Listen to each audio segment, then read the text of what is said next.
What's up everyone? Welcome to the video. Today we're going to take a look at how to replace the battery in this Nissan Rogue Smart Key Remote Fob.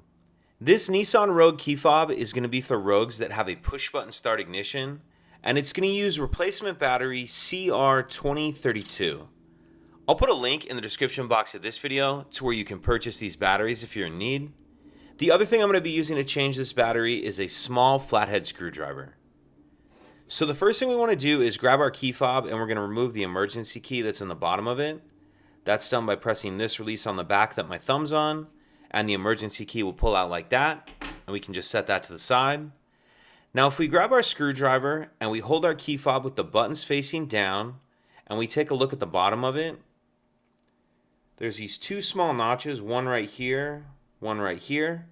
What I'm going to do is put my screwdriver in that notch, make sure it's all the way pushed in there. And then I'm just going to twist the screwdriver like I'm opening a lock with a key. And as I do that, it starts to split the two halves of the case apart. Go to the other side and same thing.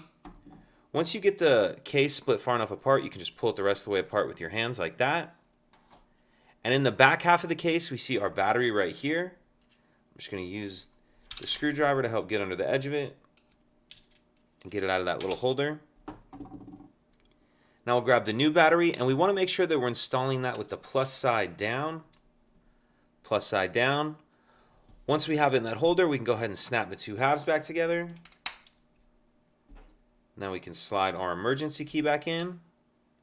And that's it. If you could take a second to like and subscribe, it helps us out, and I'd appreciate it. Thank you.